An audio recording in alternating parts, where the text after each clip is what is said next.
Hello दोस्तों, hi, welcome to WiFi study live ISPSS by Unacademy. सब लोगों का स्वागत है। कैसे हैं आप सब के सब लोग? बिल्कुल समय 8 बजे है और आप लोगों को पता है कि इस टाइम आप लोगों का आंसर राइटिंग रिव्यू होता है। तो सब लोगों का बहुत बहुत स्वागत है मेरी क्लास में। क्लास को स्टार्ट करते हैं। सबसे पहली इंफॉर्मेशन हमारे इस NCERT बैच के बारे में है। एक ऐसा बैच जो आप लोगों को CSET के बैच के बारे में, एक ऐसा बैच जो आप लोगों को कंप्लीट तैयारी कराने का मौका देता है।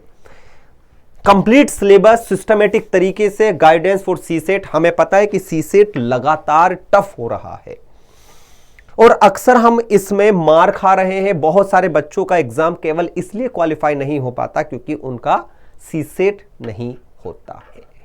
तो Pratigya batch CSET by Yogesh sir, बेहतरीन बैच आप लोगों के लिए। और वर्तमान में इस पर ऑफर चल रहा है कि अगर आप इस बैच को लेना चाहते हैं, तो आप लोगों को 1999 पे करना होगा। 499 पे नहीं करना, केवल और केवल 2000 रुपए में शुरुआत के कुछ बच्चे जो टॉपर 50 बच्चे, उनके लिए ये प्लान किया गया है। इससे संबंधित कोई भी इंफॉर्मेशन, ये रहा पूरा का पूरा आपको NCERT बैच, ठीक है। जो भी किसी बच्चे को चाहिए तो यहां पर ये नंबर भी लिखा हुआ है, आप इस नंबर पर कॉल कर सकते हैं और अपनी बात को पूछ सकते हैं, कह सकते हैं, ठीक है। चलिए तो क्वेश्चंस को स्टार्ट करते हैं। क्वेश्चंस के स्टार्ट करने की कहानी शुरू होती है हमारी यहां से। ध्यान दीजिएगा सभी बच्चे, ठीक है। ओके, सवाल गीता, ठीक है। क्या आपको लगता है कि सोशल मीडिया का उपयोग भारतीय समाज पर नकारात्मक? ठीक है। आई थिंक ये क्वेश्चन हम चेक कर चुके थे।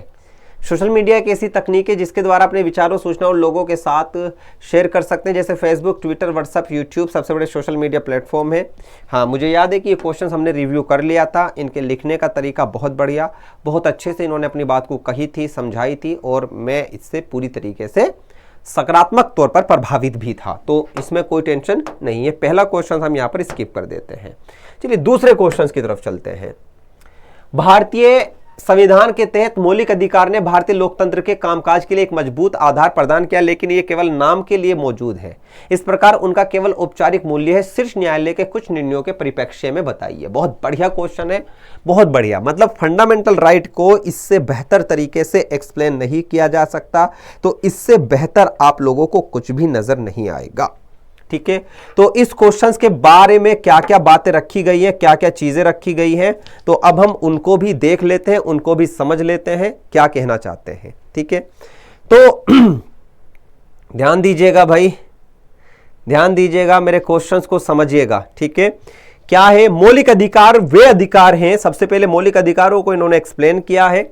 मौलिक अधिकार वे अधिकार हैं जो संविधान में निहित हैं, जिससे प्रत्येक व्यक्ति जीवन का निर्वाह करते हैं और अपने सर्वांगीण विकास को बढ़ावा देते हैं। मौलिक अधिकार संयुक्त राज्य अमेरिका के लिए अमेरिका से लिए गए हैं। भारतीय संविधान के भाग 3 में आर्टिकल 14 से 32 तक मौजूद है। कोई दिक्कत नहीं है।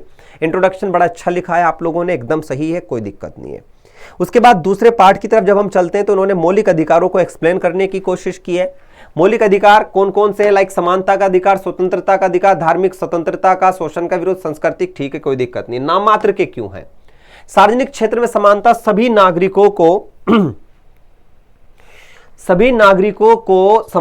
नागरिकों के समानता की बात करता है, लेकिन किसी भी पद को वर्ग के पक्ष में बनाया जा सकता है, जिससे लिए राज्य को समान प्रतिनिधित्व नहीं है। आपातकाल में मौलिक अधिकार आर्टिकल 20 और 21 को छोड़कर प्रतिबंध लगाया जा सकता है। मौलिक अधिकार का पूर्ण अधिकार नहीं, उस पर उचित प्रतिबंध लगाया जा सकता है। आचार संहिता के दौरान मौलिक अधिकारों के जैसे प्रचार प्रसार करने पर रोक है। श्रम कानून के समक्ष समानता आर्टिकल 14 श्रमिकों को उनकी शारीरिक क्षमता, कुशल श्रम के अनुसार समान वेतन की गारंटी देता है। आर्टिकल 14 में कहां पर समान वेतन की गारंटी दी गई है भाई? है कहां पर? मुझे एक पॉइंट बता दीजिए, फंडामेंटल राइट में कहीं पर भी समान वेतन की बात लिखी गई है? What the hell is this? है इतना, मतलब क्या लिखा है क्वेश्चंस में, कुछ पता नहीं चल रहा आपको? है दोबारा देख लेते हैं और क्या लिखा है इन्होंने। मौलिक अधिकार पर सुप्रीम कोर्ट का निर्णय, पुट्टू स्वामी मामले में, तलाक के मामले में को सुप्रीम कोर्ट की निजता का अधिकार है, क्योंकि किसी व्यक्ति के लिए गरिमा, स्वायत्ता और स्वतंत्रता के लिए गोपनीयता का होना आवश्यक है। तलाक के मामले को सुप्रीम कोर्ट ने निजता का अधिकार है, निजता के अधिकार से जोड़ा, बहुत ठीक है। उसके बाद ट्रांसजेंडरों व्यक्ति अधिनियम 2019 को, जिसका उद्देश्य ट्रांसजेंडर व्यक्तियों को अधिकारों और कल्याण की रक्षा करना, केशवानंद भारती मामले में मौलिक अधिकार और बुनियादी ढांचे के मामले में भी जाना जाता है। सरकार मूल ढांचे के परिवर्तन नहीं कर सकती, अगर करती है तो सुप्रीम कोर्ट उसकी न्यायिक समीक्षा करेगा। ज्योति मौर्य केस, ये निजता के अधिकार है, किसी व्यक्ति को अपनी जिंदगी में निर्णय लेने का अधिकार है। मणिपुर हिंसा केस, 2 महिलाओं की निजता के अधिकार का उल्लंघन है, निजता, अच्छा ठीक है। शोषण के गिराज में सुप्रीम कोर्ट ने सख्त कार्रवाई की मांग की है। सुप्रीम कोर्ट ने किससे कार्रवाई, ठीक है। मौलिक अधिकारों का उद्देश्य प्रत्येक नागरिक के व्यक्ति सर्वांगीण विकास करना, इसके बिना लोकतंत्र अर्थहीन है। मैं भारत का संविधान हूं, तुमको राह दिखाता हूं, मौलिक अधिकार दिए तुमको जीवन सहज बनाने को रखा है। नहीं बच्चे, क्वेश्चंस आउट ऑफ ट्रैक गया है, बहुत कुछ इसमें चीजें मिसिंग है। जिस तरीके से क्वेश्चंस को लिखना चाहिए था उस तरीके से क्वेश्चंस को नहीं लिखा गया है। Not a satisfactory answer. शुरुआत इंट्रो की सही लिख सकते हैं, सही मान सकते हैं, लेकिन बाकी पूरा का पूरा क्वेश्चंस जो है लिख रहा है। अक्सर आप लोग ऐसे क्वेश्चंस, मतलब आप ऐसा क्वेश्चंस नहीं लिखती हैं तो परफॉर्मेंस बद से भी बदतर है, थोड़ा सा और काम करना होगा।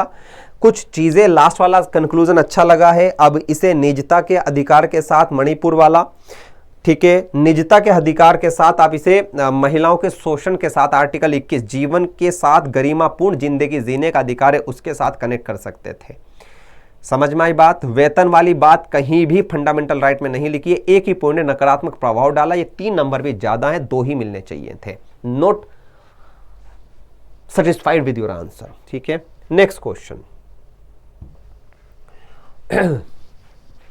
ठीक है। क्या आपको लगता है सरकार मीडिया के लोकतंत्र वाला पॉइंट इन्होंने बताया है, देख लेते हैं। मीडिया लोकतंत्र में एक महत्वपूर्ण भूमिका निभाता है क्योंकि समाचार प्रदान करता है और देश और दुनिया में होने वाली घटनाओं पर चर्चा करता है, ठीक है। सरकार के आचरण पर निगरानी रखने वाले के रूप में भी कार्य करता है। सरकार द्वारा की जाने वाली अलोकप्रिय नीतियों और कार्यक्रमों की आलोचना करना भी इसका प्रमुख कार्य तथा इसे लोकतंत्र का चौथा स्तंभ माना जाता है। प्रिंट के प्रकार, प्रिंट मीडिया, समाचार पत्रिकाएं, electronic media, radio and television, ठीक है। लोकतंत्र पर सोशल मीडिया के सकारात्मक प्रभाव, जवाबदेही तय करना। डिजिटल लोकतंत्र, नागरिकों के दूसरे जुड़ाव, लोगों की आवाजों को मजबूत करना। लोकतंत्र नकारात्मक प्रभाव, लोकतंत्र पर सोशल मीडिया के नकारात्मक प्रभाव। सोशल मीडिया सबसे लास्ट लो, ठीक है। प्रोपेगेंडा फैलाना, फेक न्यूज काम करना, विदेशी हस्तक्षेप। अगर लोकतंत्र पर सोशल मीडिया के प्रभाव के बारे में का सच्चाई है तो ये है कि मानवीय गुणों और सकारात्मक और नकारात्मक दोनों गुणों को बढ़ावा देता है और अपने अच्छे, सबसे अच्छे रूप में ये खुद को व्यक्त करने और खुद को बेहतर बनाने का मौका देता है। सबसे बुरी स्थिति ये लोगों को गलत सूचना फैलाने और लोकतंत्र के मूल्यों को नष्ट करने का काम करता है। अब इसमें पहली लाइन, क्या आपको लगता है कि सरकार मीडिया यानी कि मीडिया को कंट्रोल कर रही है? ये कहीं भी आंसर नहीं किया गया। पूरे क्वेश्चंस में कहीं भी इस सवाल के इस भाग को आंसर नहीं किया गया। क्या मीडिया को 2 भागों में बटा हुआ है? नहीं लिखा गया। लोकतंत्र के आलोक में परिणाम, कुछ भी नहीं। केवल और केवल परिणाम आपने बताए हैं, कंसिक्वेंस बताए हैं कि नहीं बताए कंसिक्वेंस भी। पूरा क्वेश्चन आउट ऑफ ट्रैक, पूरा का पूरा कुछ भी जो मैं पूछना चाहता था कहीं भी। आपने बताया कि मीडिया के लोकतंत्र पर सकारात्मक प्रभाव क्या है, मीडिया के लोकतंत्र पर नकारात्मक प्रभाव कहाँ है, जबकि मैंने लोकतंत्र के सकारात्मक और नकारात्मक प्रभाव की बात ही नहीं की। मैंने कहा अगर मीडिया 2 पार्ट में बटा हुआ है, एक सरकार के लिए और एक सरकार के खिलाफ, तो उसके कंसिक्वेंस क्या है, उसके क्या नुकसान होंगे, लोकतंत्र पर उसका प्रभाव क्या पड़ेगा। आम तौर पर नकारात्मक प्रभाव पड़ेगा, यह आपने दिखाने की कोशिश की। सकारात्मक क्या होगा नहीं दिखाया, कुछ भी नहीं लिखा, 0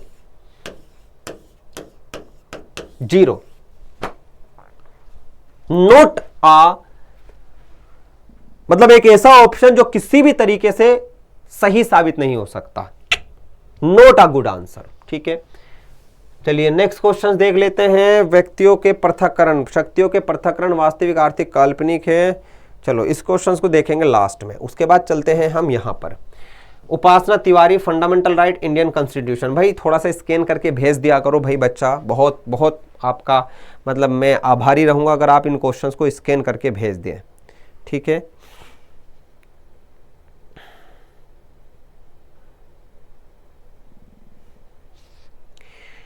चलिए अब देख लेते हैं इसको, ये क्या लिखते हैं। The fundamental right are named so because they are guaranteed the protected by the constitution, ठीक है, which is the fundamental soul of, ठीक है। राइट टू इक्वेलिटी, ठीक है, इन्होंने ये मतलब इंट्रो पार्ट लिखा है, कोई दिक्कत नहीं है।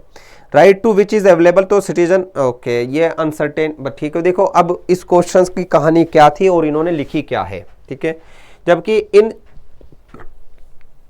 क्वेश्चंस के बाहर जा रही हैं बातें, ठीक है, क्वेश्चंस के बाहर जा रही हैं बातें, ठीक है। आगे बढ़ते हैं। The critics remark that the constitution grant fundamental right with the land and take them away with them, no social economy, no social और economic right as it mainly consist the political right, no right like right to social security, right to work, okay. Article 23 social security की बात करता है, article 15 social security की बात करता है, article 14 social security की बात करता है, आर्टिकल 17 सोशल सिक्योरिटी की बात करता है, अनटचेबिलिटी। बात समझ में आई? तो सोशल एंड पॉलिटिकल तो है, इकोनॉमिकल नहीं है। उपासना, आई डिडंट एक्सपेक्ट कि आप भी इस तरीके से क्वेश्चंस को हाफ आधा समझकर ही लिखने की कोशिश करेंगे, मिसिंग है चीजें बहुत ज्यादा। No permanency, they are not source, ठीक है, parliament can curtail or abolish them as it the abolish fundamental right to property 1978, suspension during the emergency accepted है। Article 34 provided for the restriction on the fundamental right while martial law is in force in any area within the territory of India, ठीक है। उसके बाद article 34 के बाद इन्होंने the, ठीक है, made by the parliament code, ठीक है, ठीक है।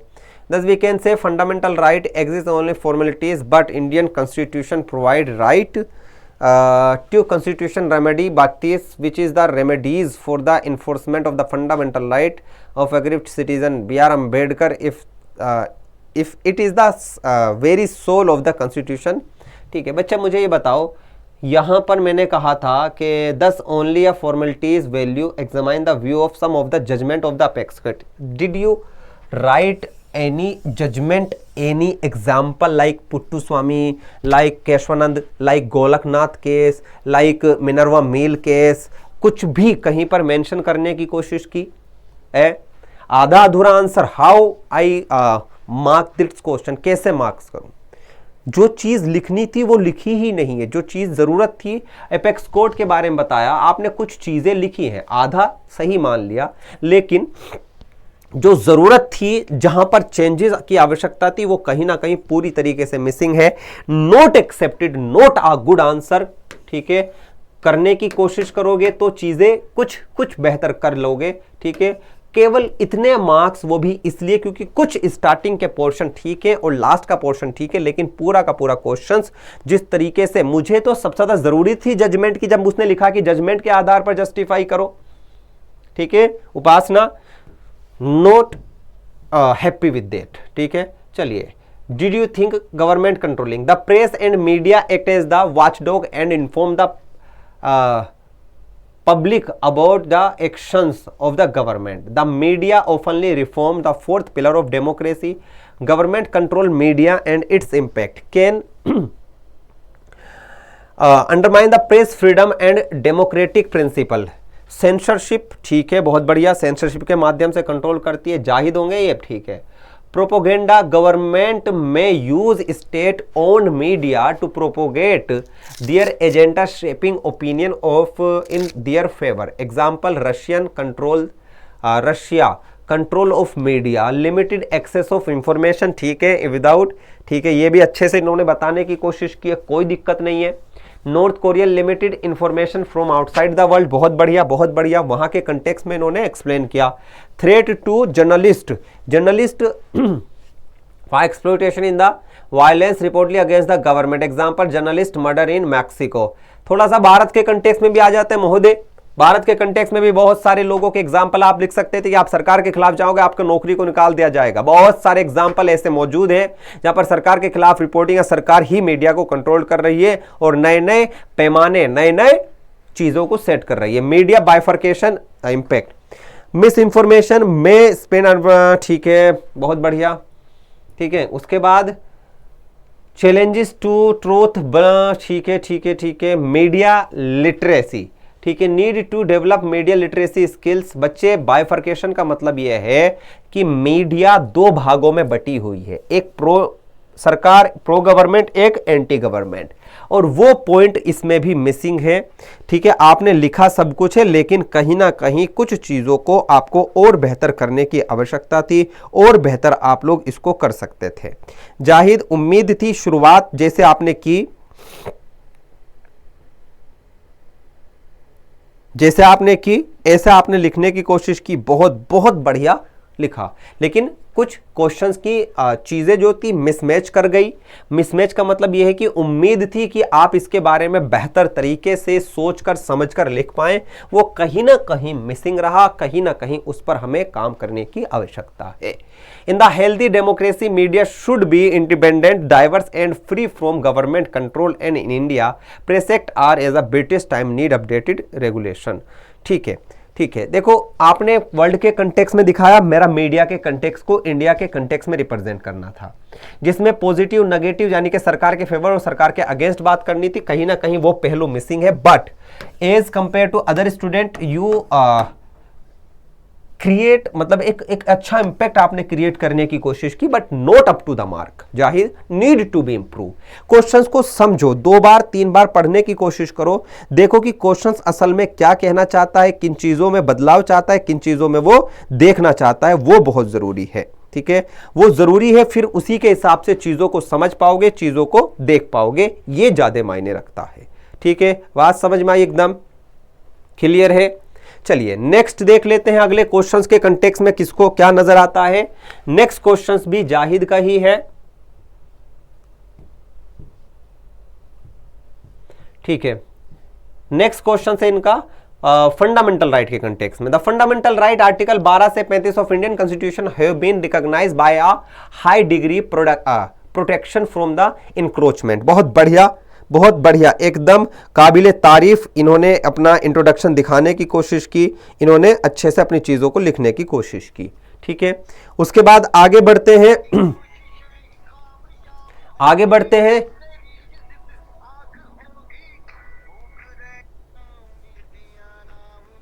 ठीक है, आगे बढ़ते हैं। आगे क्या इन्होंने लिखने की कोशिश की है, क्या बताने की कोशिश की है।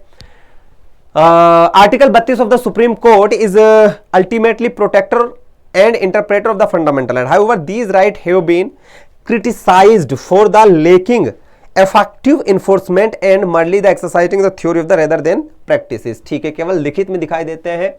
This notion of the supported by the various judgment key points issue of the mass, एक सेकेंड, ये तीसरा पेज तो नहीं है,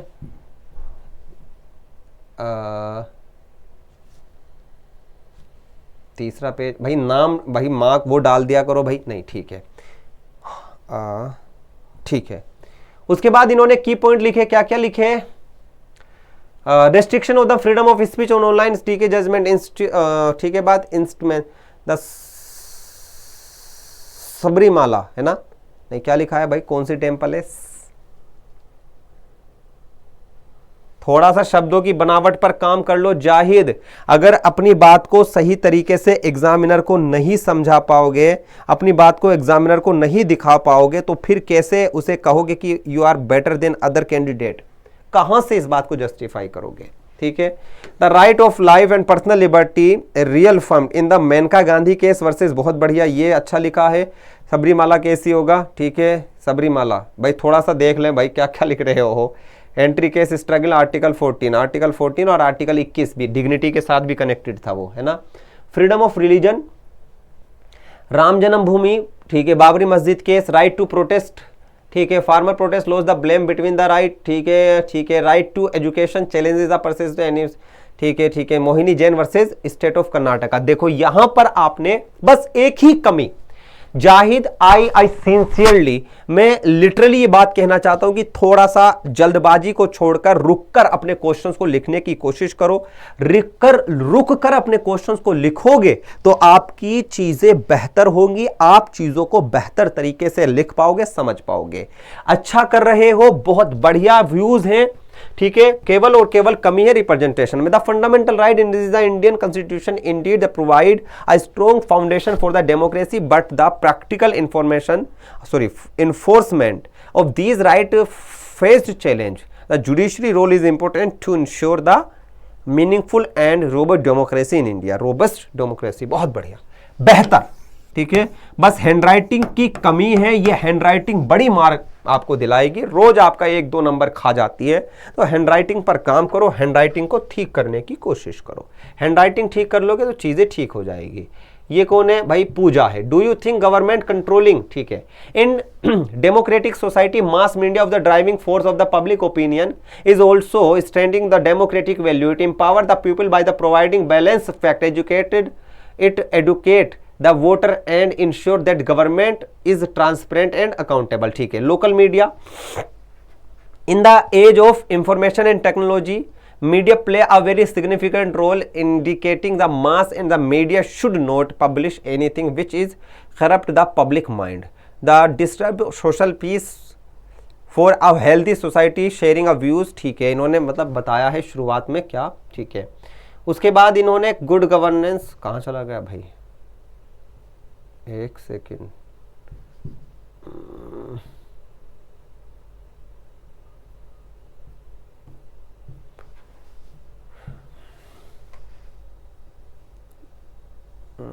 मीडिया, ठीक है, okay. Good governance, positive consumer, accountable, transparent, follow, ठीक है, इफेक्टिव, इक्विटेबल रेस्पॉन्स, ठीक है। आर्टिकल 19 डिस्बाइट द कॉन्स्टिट्यूशनल प्रोविजन, ठीक है। Journalist and media outlets in India have face a range of challenges including threat, ठीक ठीक ठीक ठीक। Media formulating democracy, providing formation, education, citizen, ठीक है, ठीक है। मीडिया बायस कैन डिस्टोर्ट, ठीक है। Fake news rise and social media has made easier to fake news spread rapidly. Media can be, नहीं बच्चे, मेरा क्वेश्चन क्या था?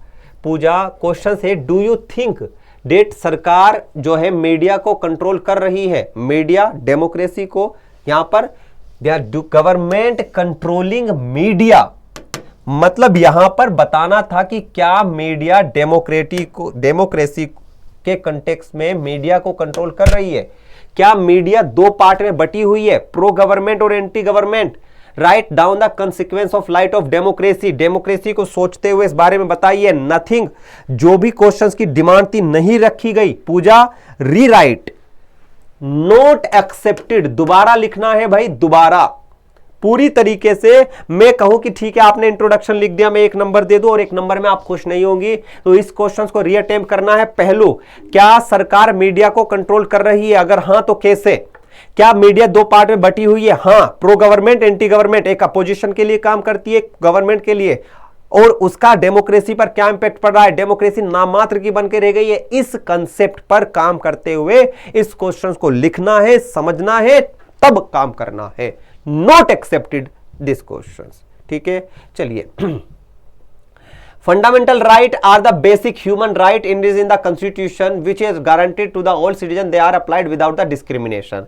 Why are they are called fundamental right? These are the fundamental right because of 2 reasons. They are in the constitution which guarantees them. They are justifiable in nature. It means due to the violation we can directly move to the court. ठीक है, बहुत बढ़िया। In 1973 थोड़ा सा एक मतलब भैया heading डाल देते। The landmark judgment ensued the Keshavananda Bharti case. The Supreme Court held that the to no part of the constitution including fundamental right loan beyond the parliament amending power, ठीक है ठीक है। In 1981 the Supreme Court rectified the basic structure doctrine. किस case में भाई? पूजा किस case में? Doctrine of severability, ठीक है, it is a mention in article 13 according to which is the law were in force in India before the commencement of the constitution, ठीक है। Doctrine of eclipse, ठीक है।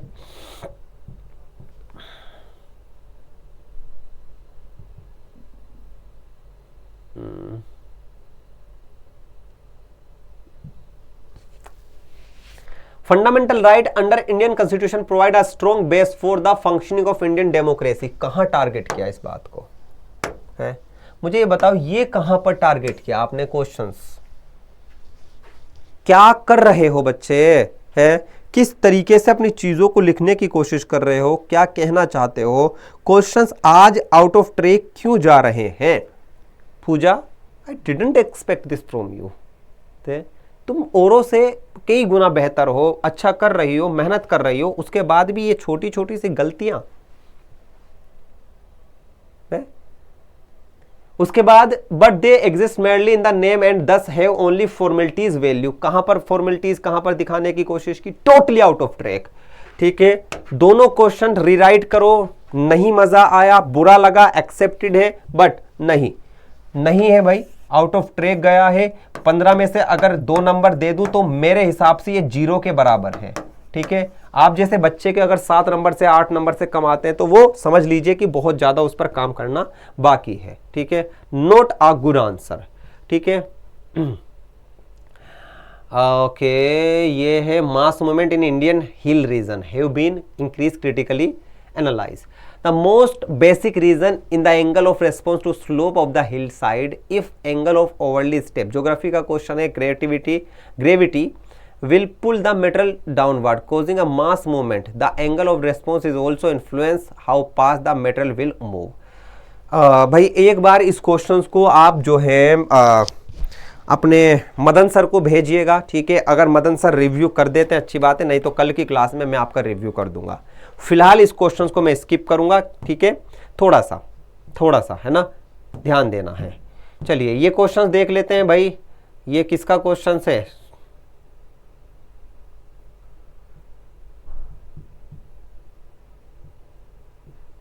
1 2 3, जिसका भी हो भाई नाम लिख दिया करो। सोशल मीडिया वाला सवाल है, ये इंटरेक्टिव प्रौद्योगिकी है जो आभासी समुदाय नेटवर्क के माध्यम से सूचना, विचारों, रुचियों को अभिव्यक्त करने में है, और इन्होंने इसको एक्सप्लेन भी किया है। फेसबुक, पीप और पता नहीं क्या क्या लिखा है, ठीक है।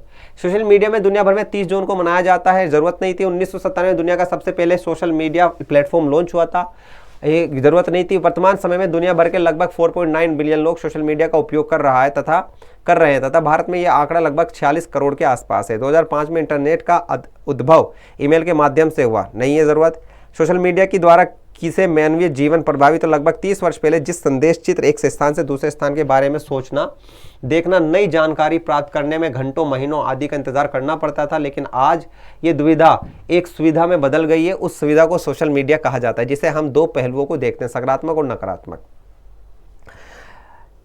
एक पेज में केवल और केवल सुमेधा आपने यही बताने की कोशिश की कि सोशल मीडिया कहां से आया, कैसे आया, किन किन पहलू पर आया, बस। और इसके अलावा आपने कुछ नहीं बताया। नहीं होगा इतना समय कि आप इतना लंबा इंट्रो लिख सके, इतनी लंबी चीज़ों को दिखा सके। याद रखिएगा, अगर अपने आप को बेहतर दिखाना है तो शॉर्ट में इंट्रोड्यूस करने की कोशिश करनी होगी, ठीक है। मार्क्स कटेंगे भाई। सोशल मीडिया के सकारात्मक प्रभाव, शिक्षक छात्र की दूरी कम करने में, जीवन चुनौतियां, व्यापार, ठीक है, वर्तमान समय में, ठीक है। जिस प्रकार किसी भी चीज के सकारात्मक पहलू, नकारात्मक अनुसूचित समाना, गोपनीयता की कमी, साइबर शिकारी, स्वतंत्र, स्वास्थ्य संबंधी समस्याएं बढ़ना, कैसे भाई बताइएगा, एक्सप्लेन कीजिएगा। दंगे, भ्रष्टाचार बढ़ाना, ठीक है, फेक न्यूज आप इसको कह सकते हैं, ठीक है। उसके बाद आगे बढ़ते हैं। वर्तमान समय में 18 से 25 के युवा ज्यादा उपयोग कर रहे हैं, ये प्रतिशत 26 से 35 वर्ष के युवाओं से ज्यादा है। सोशल मीडिया की वजह से ही मणिपुर मामला ब्रिटेन की संसद में गूंजा। कुछ समय पहले भारतीय खिलाड़ियों के साथ अभद्र व्यवहार हुआ, उड़ीसा में भयानक रेल हादसा हुआ। ऐसी घटनाओं के मामले में हम सोशल मीडिया का सहायता से न्याय की गुहार लगाकर सुरक्षित जीवन व्यतीत कर सकते हैं। देखो, कंक्लूसिव, सकारात्मक, नकारात्मक, ठीक है, ठीक है, लेकिन उससे पहले जो इंट्रो वाला पोर्शन है वो not up to the mark, मतलब जितना क्वेश्चंस की डिमांड थी वो कहीं ना कहीं चीज़ें मिसिंग किया है, ठीक है। तो सुमेधा थोड़ा सा काम करो इस पर, काम करोगी तभी चीज़ें थोड़ी सी बेहतर होंगी। मार्क्स की अगर मैं बात करूं तो कोई खास मार्क्स आपको इस पर मतलब नहीं दिए जा सकते। 3.5 number, note a good marks, note a good perform, कोई अच्छी खास परफॉर्मेंस आज मुझे नजर नहीं आई। शायद घर में मेहमान आए हुए थे तुम्हारा तो परेशान हो इस बात को लेकर। आगे बढ़ते हैं। एनपीए, यदि मियादी ऋण पर 1 वर्ष में 90 दिनों से अधिक होने पर राशि, 1 वर्ष में नहीं टोटली 90 दिन होगा, तो ना ही मूलधन मिलता है। भारतीय अर्थव्यवस्था के लिए बैंक की रीढ़ की हड्डी की तरह, ऐसे में बैंकों की बढ़ रही गैर एनपीए बड़ा संकट पैदा कर रही है। अपनी वित्तीय रिपोर्ट के अनुसार बताया कि शुद्ध और गैर नस्बंदी कानून 2015 में पिछले वर्ष 10 साल से निचले स्तर 3 पॉइंट आ गया है। 65 अनुपात मार्च। भाई बताइएगा ये पॉइंट मुझे नोट। एनपीए बढ़ा है और एनपीए लगभग 13.5% के आसपास है 2022 के डेटा के आधार पर, और आप कह रही है कि निचले स्तर पर पहुंच गया है। हाउ इकोनॉमिक्स पढ़ाता तो कंटेंट बहुत सारा डाटा याद रहता है मुझे, ठीक है। 1 अप्रैल 1992 में नरसिम्हन समिति की सिफारिश पर गैर निष्पादित संपत्ति के निर्देश जारी किए थे। 2009 में रिजर्व बैंक ने एनपीओ को 3 भागों में सबस्टैंडर्ड, ठीक है, ये कोई दिक्कत नहीं है। 1 वर्ष से अधिक आबादी स्टैंडर्ड, ठीक है, ये इन्होंने बताने की कोशिश की। 31 मार्च 2014 भारतीय रिजर्व बैंक ने एनपीए की पहचान के लिए बनाए तत्व, ठीक है। बाजार में कारण, मूलधन की किस्त भुगतान में देरी, ब्याज दरों में वृद्धि कारण किस्त भुगतान में कठिनाई, जिस विषय देखे लिया सार्वजनिक, ठीक है, जानबूझकर ऋण चुकाने वालों में बढ़ोतरी, बाजार में मौजूदा अनिश्चितता के कारण, इकोनॉमिक क्राइसिस भी लिख सकते हैं। सरकारी कदम, सरफेसी एनपीए, असेट रिकंस्ट्रक्शन एक सी कंपनी और डेट रिकवरी ट्रिब्यूनल, डेप्ट रिकवरी, ठीक है। उसके बाद कंक्लूजन, वर्तमान में एनपीए के बारे में जाने तो बढ़ते एनपीए के कारण बैंकों की छवि खराब होती है, जनता बैंकों पर भरोसा नहीं करती है, जमाकर्ता अपनी जमा राशि वापस ले लेते हैं, जिसके कारण तरलता की समस्या होने के कारण बैंकों को अर्थव्यवस्था में अन्य उत्पादक गतिविधियों के लिए ऋण देने से रोकती है, जो आर्थिक विकास को प्रभावित करती है। बढ़िया, ठीक है, थोड़ा सा कुछ बेहतर है, ठीक है। कंटेंट काफ़ी लिखा है इसमें, लेकिन इतना थोड़ा सा काम करें, चीज़ों को समराइज करें। तुम कंटेंट को कम करने की कोशिश करो सुमेधा। तुम्हारा कंटेंट ज़्यादा होना इस बात का प्रमाण है कि डेटा तुम्हारे पास है, लेकिन कौन सा डेटा लिखा जाए, कौन से डेटा को रिप्रेजेंट किया जाए, ये बहुत बड़ी समस्या बना हुआ है। तो थोड़ा सा उस पर काम करें, थोड़ा सा उस पर चीज़ों को देखने की कोशिश करें, ठीक है। आगे बढ़ते हैं भाई, ठीक है। एक और क्वेश्चन है, कहाँ गया भाई पहला क्वेश्चन इसका, सुमेधा, ठीक है। राज्य नीति निर्देशन जनता के सामाजिक आर्थिक, डीपीएसपी का उद्देश्य नियंत्रण संतुलन, विधानमंडल अधिकारों की अपेक्षा की जाती है। डीपीएसपी का प्रयोग किसी भी मामले में नियंत्रण और संतुलन बनाए रखने, कानूनी कार्रवाई नीतियां, ठीक है, ये एक सामाजिक न्याय के दर्शन का प्रतिनिधित्व करता है, ठीक है, बहुत बढ़िया।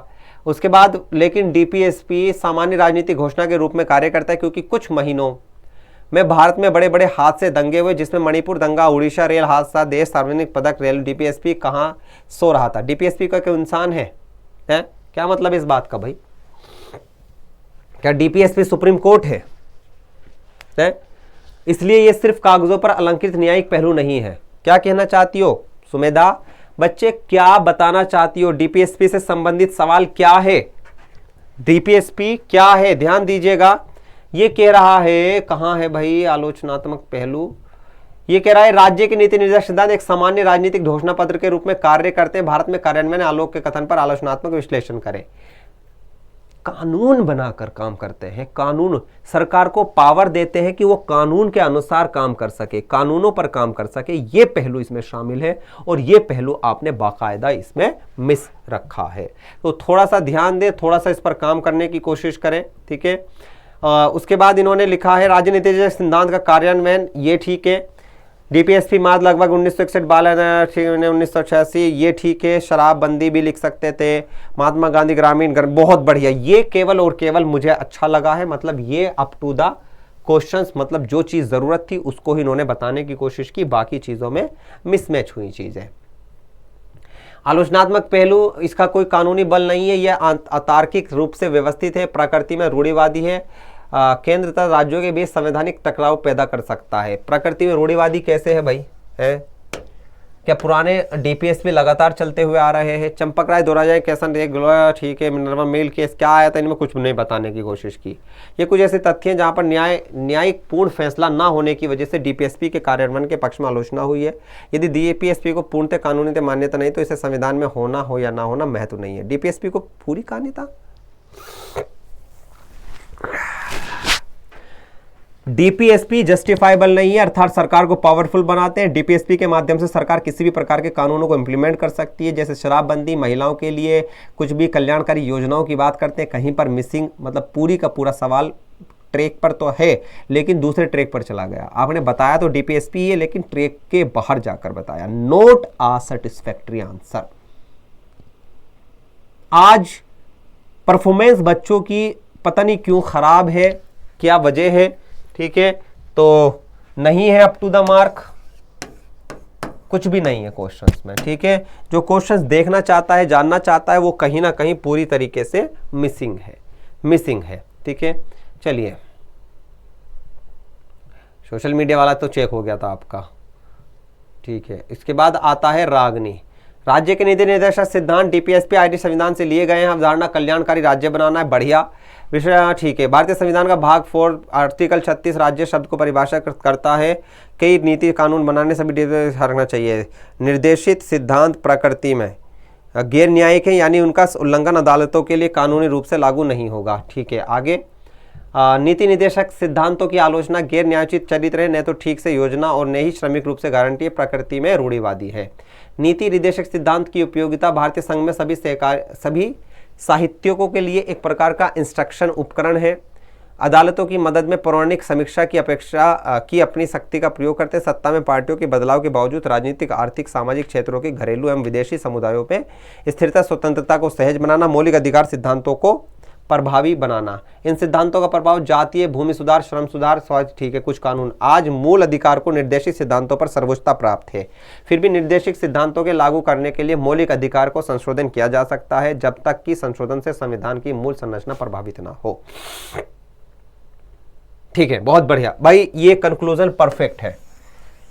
रागनी बढ़िया लिखा है, हर बात को एक सही डायरेक्शन में लेकर बताने की, समझाने की कोशिश की है। कोई दिक्कत सवालों में नहीं है, एकदम परफेक्टली आपने अपनी बात को सही तरीके से बताया है। बहुत अच्छा, बहुत अच्छा, ठीक है। हाँ, थोड़ी सी कमियां जरूर है, तो उन्हीं कमियों के आधार पर मार्क्स भी मिलेंगे, लेकिन कुछ और चीजों पर काम करना बाकी है। 5.5 नंबर मेरी तरफ से इस क्वेश्चन पर, ठीक है। थोड़ा सा और काम करो तो और बेहतर चीजों को लिख पाओगे। दूसरा, ठीक है, पता नहीं किसका पेज कहां पर पहुंच रहा है, ये पेज किसका है मुझे समझ ही नहीं आ रहा। सोशल मीडिया वाला सवाल का है, सोशल मीडिया का सवाल है कहां भाई? 1 2 3 2 2 3, ठीक है, पता नहीं कहां चला गया। चलिए, ये क्वेश्चंस किसका? मीनाक्षी का, ठीक है। एनपीए, नॉन परफॉर्मिंग असेट्स, ठीक है। एनपीए के प्रकार 90 दिनों के अंदर उसमें बकाया ब्याज तथा मूलधन की किस्त नहीं चुकाई जाती, सब स्टैंडर्ड, ठीक है। भारत में एनपीए बढ़ने के कारण, देखो ये होता है तरीका। आप लोगों ने एनपीए के प्रकार को एक्सप्लेन किया, जबकि एक्सप्लेन करने की जरूरत नहीं थी। डायग्राम के माध्यम से आप इसको ऐसे दिखा सकते थे, और ऐसे दिखाने पर आप लोगों का पूरा पहलू, पूरा का पूरा कंटेक्स्ट यहां पर नजर आता है। तो ये एक अच्छा पहलू है। भारत में एनपीए के बढ़ने के कारण 2008 में वित्तीय संकट जो अमेरिका के शुरू हुए, लेकिन इसका असर दुनिया भर पर हुआ, हालांकि भारत पर कम हुआ। लेकिन इस संकट के कारण भारत धीरे धीरे एनपीए की ओर अग्रसर हो गया। बहुत बढ़िया। बेसल मानदंड दुनिया भर में बैंकिंग नियमों के समन्वय और मजबूत बनाता है। भारत अभी तक बेसल फर्स्ट और सेकंड को लागू किया है, बेसल थर्ड के मानकों को पूरा करने में पीछे है। कॉर्पोरेट घरानों में ऋण देने के लिए नियमों में ढील, बैंकिंग क्षेत्रों में एनपीए बढ़ाने में काफी योगदान है। ये लगभग कितना प्रतिशत है? 77% है। बैंक इन कॉर्पोरेट घरानों और मुख्यतः साख पत्र लेटर ऑफ क्रेडिट जारी करता है। ये साख पत्र इतनी मात्रा में बढ़ जाते हैं कि वापस ऋण का भुगतान असंभव हो जाता है, जैसे नीरव मोदी और विजय माल्या। बेहतरीन बैंकिंग समस्याओं, भ्रष्टाचार मामले में पारदर्शिता की कमी, ब्याज दरों में वृद्धि के कारण किस्त भुगतान में कठिनाई, परियोजनाओं के लिए कर्ज देते समय ठीक से जांच न करना। एनपीए से निपटने के लिए बैंकिंग सरकारी निजी कंपनी विकसित करना, सरकारी बैंकों का ऑडिट के, ठीक है। असेस्ट रिकंस्ट्रक्शन कंपनी, बहुत बढ़िया। सरफेसी एक्ट, व्यक्ति कंपनी, एनपीए 20 लाख, ठीक है। आप इसमें वो भी लिख सकते थे, insolvency and bankruptcy code, NPA से बैंकों के कामकाज पर नकारात्मक प्रभाव डालती है, बैंकों की लापरवाही बहुत ही कम करती है, बैंकों के पतन का कारण भी बन सकता है। इसलिए एनपीए को निपटने के लिए सरकार को सख्त कानून, उचित जवाबदेही, उचित प्रशासन आदि पर काम करने की आवश्यकता।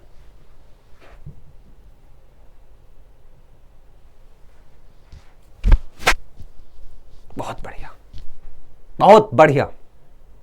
जितनी तारीफ इस क्वेश्चंस की जाए उतनी कम है। एकमात्र आज की क्लास का ऐसा क्वेश्चंस है जिस पे आपको भर के नंबर में दूंगा, बेहतरीन। मतलब अगर मैं 8 नंबर भी दूं तो भी कम है, बट हाईलाइट करने की कोशिश करो चीजों को, ठीक है, ऐसे थोड़ा सा, है ना। बाकी इसी पैटर्न पे काम करो, शब्दों में आपने बाकायदा हर चीज को दिखाने की, बताने की कोशिश की है, ठीक है। ओके, इसके अलावा ठीक है, यहां तक ये क्वेश्चंस पूरे हो गए हैं, है ना। चलिए बाकी के क्वेश्चंस देख लेते हैं। और हमारे किसके क्वेश्चंस बचे हैं भाई? ये क्वेश्चंस किसका है?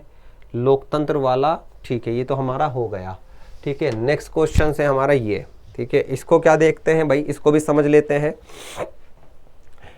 शक्तियों का पृथक्करण के विधायी, कार्यकारी तथा न्यायिक कार्यों में विभाजन। अनुच्छेद 50 कहता है कि राज्य न्यायपालिका कार्यपालिका से अलग, ठीक है। Okay, power of the judgment flow, separation of power, judiciary. भाई इंग्लिश में लिख रहे हैं तो इंग्लिश में, हिंदी में लिख रहे हैं तो हिंदी में। डायग्राम को अगर इंग्लिश में इस तरीके से रिप्रेजेंट करेंगे तो एक दो शब्दों को हिंदी के साथ कनेक्ट करके लिख सकते हो, एक दो शब्दों को यूज कर सकते हो, लेकिन ये नॉट अ गुड अप्रोच, ठीक है। ये अप्रोच नहीं है। डायग्राम में मेहनत जरूर की गई है। जुडिशरी में बाकायदा आपने 2 थैले भी बनाए हैं कि जुडिशरी जो है इक्वलिटी चीज़ों को दिखाती है, ठीक है, लेकिन नोट नहीं, थोड़ा सा हिंदी पर ही काम करना होगा, ठीक है। इसके बाद आगे बढ़ते हैं। नियंत्रण, विधायिका पर नियंत्रण, न्यायपालिका के संदर्भ में न्यायाधीश भावयोग हटाने की शक्ति, ठीक है। कार्यपालिका पर नियंत्रण, संदर्भ मुख्य न्यायाधीश और अन्य न्यायाधीशों को नियुक्त करना। विधायिका के संदर्भ में प्रोजित न्यायिक नियंत्रण, न्यायालय पे, ठीक है, ठीक है, ठीक है। भारत में शक्ति पृथक्करण, प्रावधानों के अनुसार संसद का जो भी कानून उचित लगे उसे पारित करने का अधिकार है और कानून पारित करने की उसकी क्षमता पर कोई बाधा नहीं है। संविधान राष्ट्रपति की शक्तियों और जिम्मेदारियों को स्पष्ट करता है। अनुच्छेद 72 अपनी विशेषता के क्षेत्र के अनुसार न्यायपालिका आत्मनिर्भर है और न तो विधायिका ने ही कार्यपालिका उसके न्यायिक कार्यों की शक्ति को हस्तक्षेप करती है। 227 के साथ साथ संविधान के अनुच्छेद 32 और 136 के तहत उच्च न्यायालय तथा सर्वोच्च न्यायालय को प्रत्येक को न्यायिक समीक्षा दी गई है। किसी भी सरकार को सुचारू रूप से चलाने के लिए, सरकार के मिशन की प्राप्ति सुनिश्चित करने के लिए सरकारों को तीनों शाखाओं के बीच में सहयोग और समन्वय आवश्यक है। प्रोफेसर गार्नर के अनुसार उनकी रूप में ये धारणा सरकार के कामकाज के आधार पर रूप में अव्यवहारिक है, ठीक है। इसके आधार पर प्रत्येक अंग के कार्यों को सटीक रूप से अलग करना असंभव है। हाँ सागर, देखो लिखा तो तुमने अच्छा है, बताया भी अच्छा है, लेकिन क्वेश्चंस कहीं ना कहीं आउट ऑफ ट्रैक गया है। जो चीज़ मैंने पूछी थी वो कहीं ना कहीं मिसिंग हुई है। बहुत सारी चीज़ों पर काम करने की आवश्यकता है जिन्हें और बेहतर करके चीज़ों को ठीक किया जा सकता है। बात समझ में आई? थोड़ा सा काम करो, थोड़ा सा चीज़ों को बेहतर दिखाने की कोशिश करो तो इसका प्रभाव सकारात्मक पड़ेगा, ठीक है। मार्क्स, इतने अच्छे मार्क्स आप इसमें डिजर्व नहीं करते हैं सेपरेशन ऑफ पावर के कंटेक्स्ट में, तो 15 में से 4 नंबर भी ज़्यादा ही हैं, 3 ही मिलने चाहिए थे। पर आज केवल मीनाक्षी का आंसर ऐसा है जिसमें मैंने एक कंसिस्टेंसी देखी, एक अच्छे से चीज़ों को देखने की कोशिश की। बाकी सब लोगों के आंसर जो थे वो कहीं ना कहीं मिसिंग हुए हैं, ठीक है। रागनी के हो गए, ठीक है, कोई दिक्कत नहीं है। और ऐसा कोई आंसर तो नहीं रहा भाई जिसका पेंडिंग हो? नहीं, सबसे अच्छा यही था। आप सब लोगों के क्वेश्चन हो गए, जिनके रह गए, वैसे जितने मुझे भेजे गए थे मैंने रिव्यू कर दिए। आप लोग समय से अपने आंसर भेज दिया करें, समय से अपने आंसर भेजेंगे तो समय से आप लोगों का रिव्यू होगा। इस बात का ख्याल रखें कि मेरी जो रिव्यू करने की सब चीज़ें हैं वो आपके ऊपर डिपेंड करती हैं कि आप मुझे किस टाइम आंसर देंगे और किस टाइम आप लोग उन सब चीज़ों को देखेंगे। तो बहुत ज़रूरी है समय से आंसर भेजना। आज की performance not up to the mark, अच्छी नहीं रही, बहुत सारे बच्चों ने गलतियां की हैं। काजल, बाकी लोग भी थोड़ा सा ध्यान दें, गलतियों को कम करें। गलतियों को कम करेंगे तो आपको और बेहतर चीज़ें समझने का, जानने का, पढ़ने का मौका मिलेगा। इसी के साथ क्लास के समापन की घोषणा करते हैं। खुश रहें, मुस्कुराते रहें, अपना ख्याल रखें, बेहतर करेंगे तो आपकी चीज़ें और बेहतर होती जाएंगी। Thank you so much. जय हिंद, जय भारत, धन्यवाद।